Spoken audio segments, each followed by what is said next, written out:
Hey everyone, how's it going? Welcome back to Let's Play Nioh 2.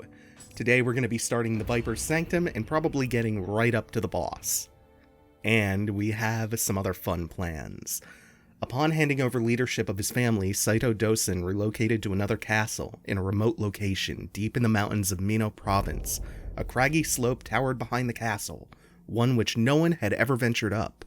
It's almost as if the castle had been built intentionally to block the path leading there in order to hide something. Before long, people came to refer to the area as the Viper's Sanctum. The trip to Mount Sagi in Mino Province to the Viper's Sanctum is not the trip that I had planned. It's one of them. Beautiful skybox and beautiful full moon too. We're going to go on a journey here. And if you stick with me, there's a very good chance that you will learn something. So remember long ago, 4 episodes back or so, when I introduced this as a historical fiction game that heavily centers on Japanese folklore and how it blends mythology and history in this really cool way. And obviously it includes a lot of samurai too. But samurai themselves, or how we think of samurai today, are themselves the products of mythologizing history. When you think of samurai, what are some of the words that come to mind? Honor, pride, nobility, Bushido. Yeah, there it is. Bushido. Bushido being their legendary code of etiquette that encompassed all of those traits, all of those honorable, idealized traits. Right? It's one of the main reasons we think of them as honorable warriors, as the cream of the crop. They had their Bushido code they adhered to. Bushido is complete bullshit. And I have to admit that I only learned about how deep this goes because of some of the discussion that Ghost of Tsushima has been generating. I think recently there was a Polygon article, like just a few days ago, penned by Kazuma Hashimoto.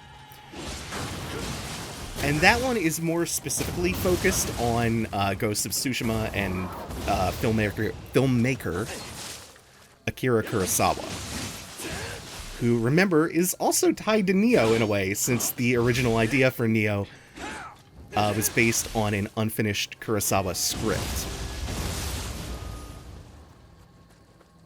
But before that article, there was another from years back titled Bushido Way of Total Bullshit. And the short of it is that around the year 1900 or so, a Japanese man named Inazo Nitobe.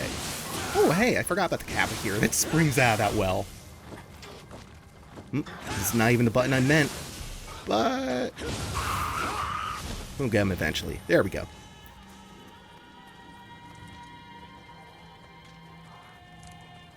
So Inazo Nitobe wrote this book about Bushido that was targeted specifically at the Western world. And even more specifically, Western Christian Anglo-Saxons.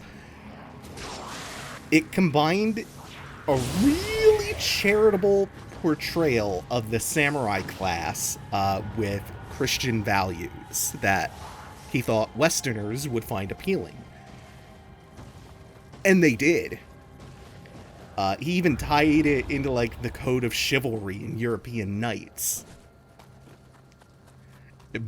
Boy, did he also use a lot of Bible quotes to relate Japanese culture to an Anglo-Saxon world. Holy shit. God, I think it's the most referenced book in his entire book. Like, the most cited work in this historical text about an aspect of Japanese culture is the Bible.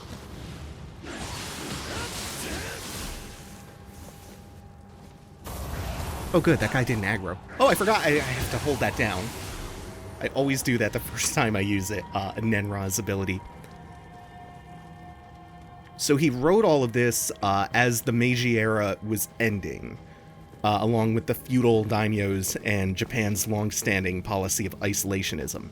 So with these things declining also came the decline of the samurai class and them being stripped of all of their exceptional privileges. And Nitobe's ooh, shit. Hold on.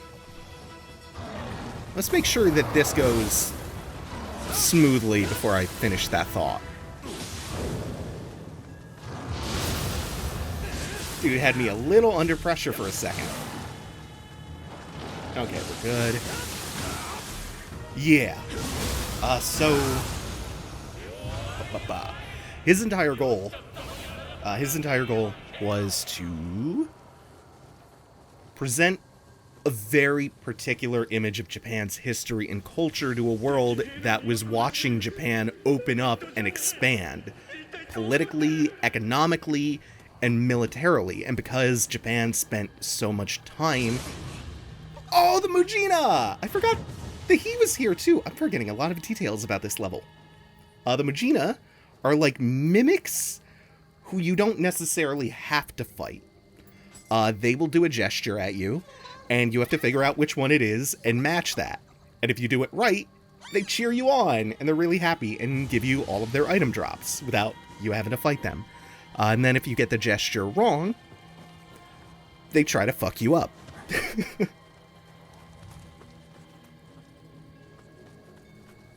So the rest of the world didn't really have a terrific understanding of what Japan was like during this period of isolationism. And Nitobe wanted to change that, but also didn't really want to present the warts. He wanted to present a blemish-free face of Japan to the rest of the world, who was otherwise quite ignorant about Japan. So in other words, Nitobe's Bushido was propaganda that heavily revised the history of what was actually a brutal class system wherein samurai enjoyed luxury and the masses, the commoners, enjoyed very little. And while Westerners ate it up, scholars and critics in Japan, historians who knew what was going on, and many of who had lived through just how brutal this caste system, or this class system, was, they criticized it roundly.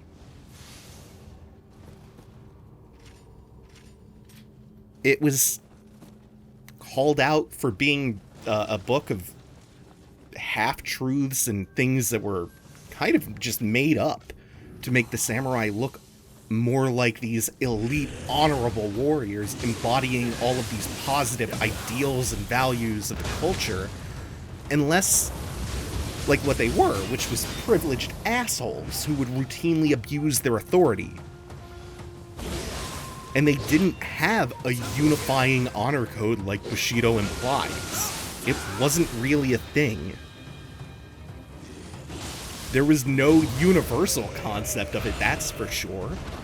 There was no universal etiquette for them. Some houses and some families had their own specific codes of etiquette, but nothing like Bushido.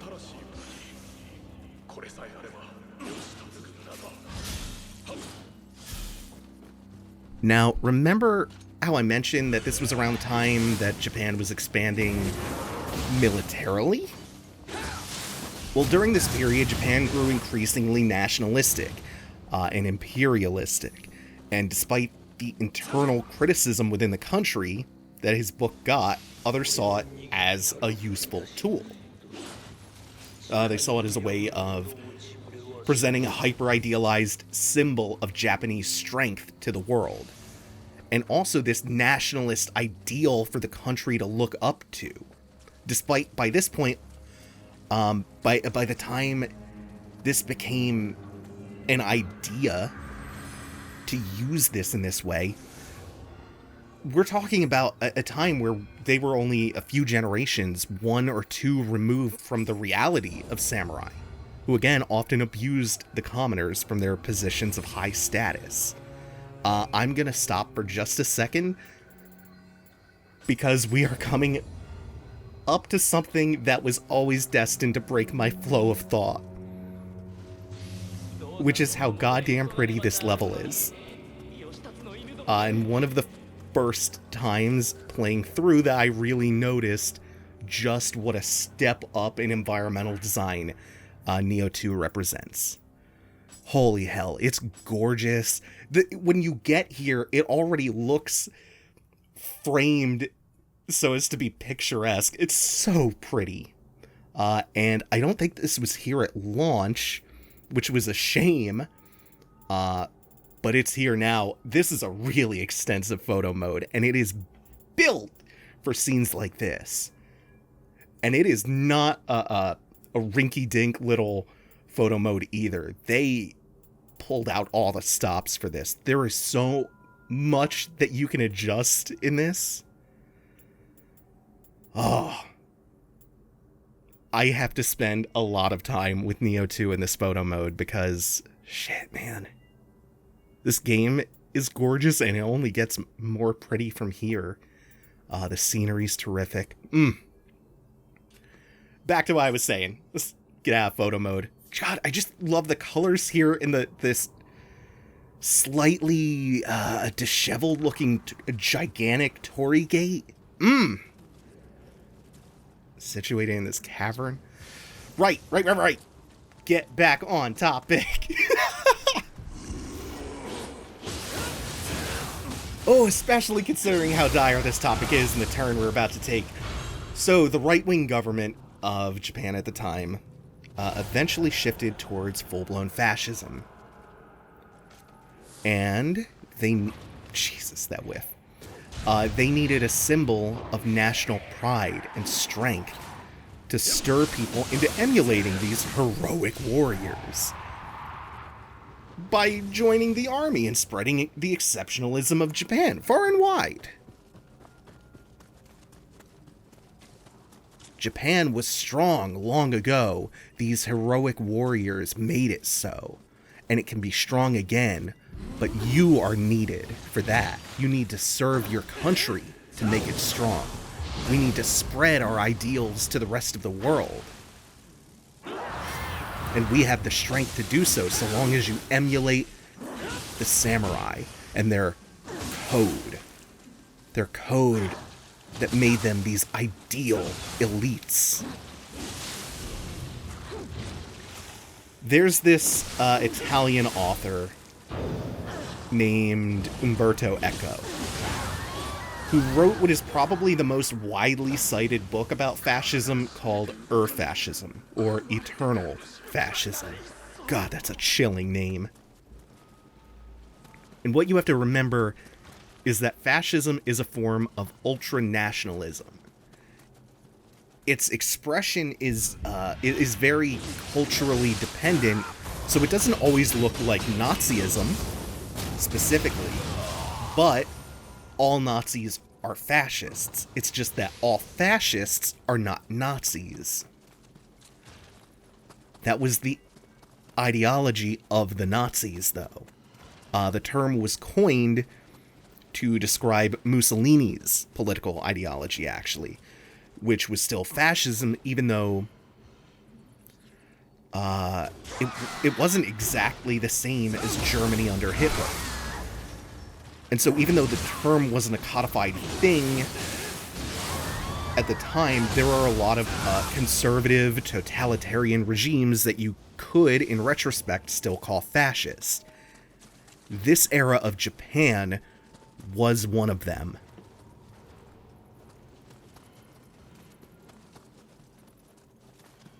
I brought Echo up because the samurai mythologizing and the dissemination of propaganda about samurai really hits at a few of his key features. of fascism described in the book. That little dude just blended right on in. One of them is that pacifism is trafficking with the enemy.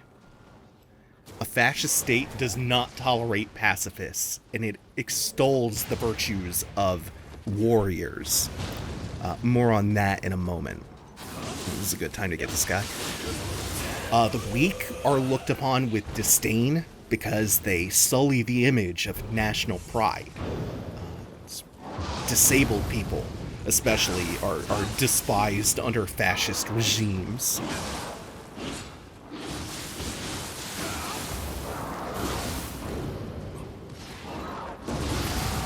There's a cultural obsession with masculinity and weaponry, and correspondingly, usually disdain for women and femininity. And the one thing I think is most relevant here, everybody is taught that the most noble thing a person can do is to become a hero through violence, through fighting. Heroic violence. And an honorable death in glorious combat in the name of your nation is like the most celebrated thing. What better way to encourage heroic self-sacrifice in nationalist combat than the samurai? Mythologized as a crowning glory of Japan, the reason Japan became mighty, the reason why Japan was able to fend off invaders where others fell.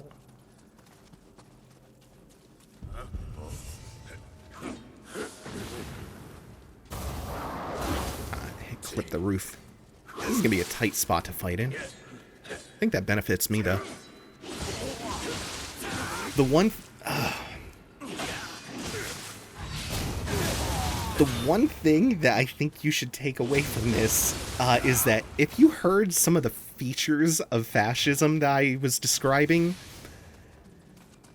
and you're from the same part of the world as I am, and thought, some of those things that the dude who grew up under Mussolini described, they kind of ring a bell.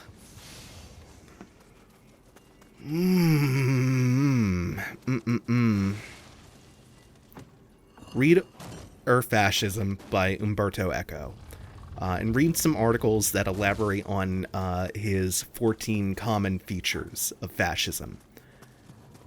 Because while this was an interesting, fun little history lesson, it's important to remember one of the most important reasons why we learn about history, so that we can avoid repeating it. And if I had timed this all better, that would have been an awesome place to end this video. But unfortunately, we didn't reach the shrine I was hoping we would have reached by this point. So, the atmosphere is going to be real weird for the next, I don't know, 5 minutes before we get a break between episodes. I can't believe I fell into that. That's kind of whack. The thing about the snake ladies that you have to keep in mind, though, that makes getting paralyzed by their glare less intimidating, is that they are really tightly tuned so that you can come out of paralysis at the exact moment that you would have been grabbed and roll away. They actually have what is maybe the most fair grab of all time in any game like this. You know, you play a game like this, and occasionally you get grabbed by something that is not near you, and you're like, that's suspicious. Never has that been further from the truth than with the snake lady grab. It's so avoidable. I'm really hoping for a switchglaive here. I traded a rare odachi in hopes of, or a purple odachi. Yeah, cool. That's exactly what I want. I think this game has the desire sensor.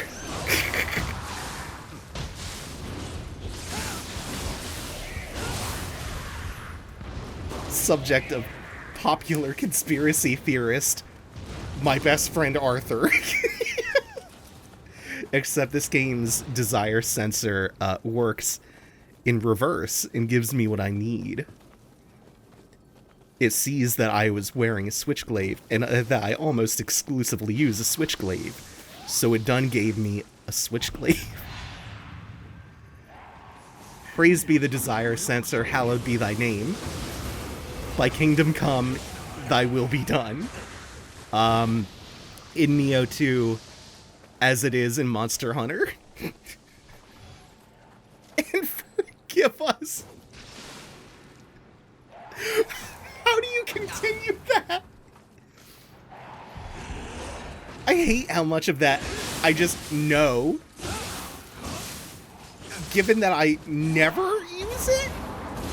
And that I am, not particularly Christian.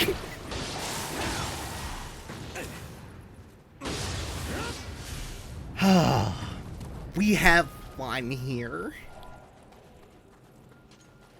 Talking about samurai and fascism. By the way, most of you are incredibly lovely, and these comments that I'm about to describe are super rare, which makes the community here a joy to be around. But I'm gonna address this anyway, for the rare few who will consider posting something like this. If you've ever watched one of my videos and been tempted to post something like, "Why are you inserting all your politics into my games?" Stop it. Get some help. Every rare time I get a comment like that, I think, I should double down. And, to be fair, doubling down, I think, has produced some really great shit, like this episode. I'm pretty happy with how that went. That was really good. I think that was educational. And I think it was interesting. As was all the fascism talk and control. Also, my politics are not going anywhere.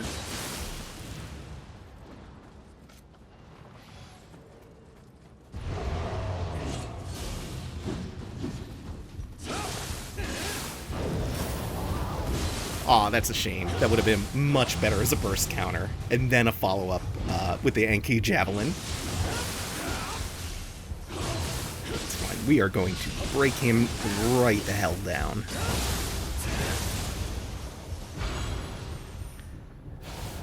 Also, I'm just gonna take a second to pat myself on the back. I did remarkably well playing while going through that.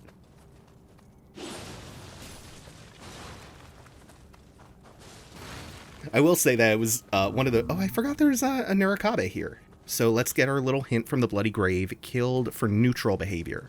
So we have to guess. It's a 50-50.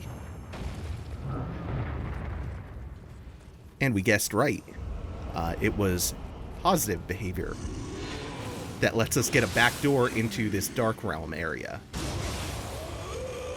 And we don't actually have to kill a yōkai to purify the Dark Realm this time.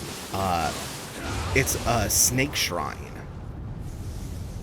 I think that clears up a lot of the poison. And another cool thing that once you clear up the Dark Realm, all the yōkai in it become instantly staggered. Everything in the area.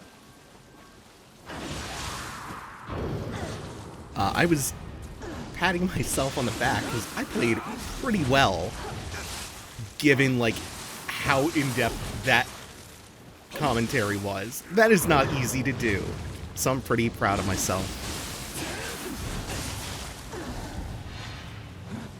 Oh God! How did I get worse? How did I become less situationally aware when the commentary became less intense for me? I love this episode.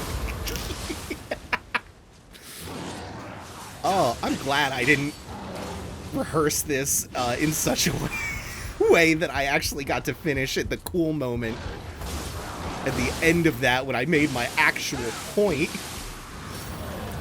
I'm glad this just carried on and forced me to improvise more. Got to avoid the paralysis puddle. Nioh is very, very good about color coding threats. That pinkish purple is always going to represent paralysis. Yellow is always going to be lightning.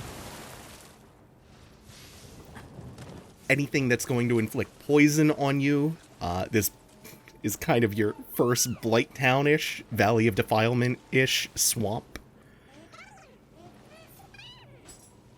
Let's just give him a lantern plant fruit, because I otherwise don't know what to give him. All the poison stuff's always green. Thank you, my little duder.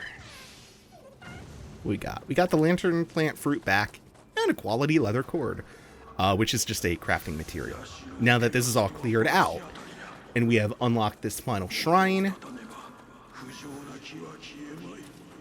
we can now wrap things up.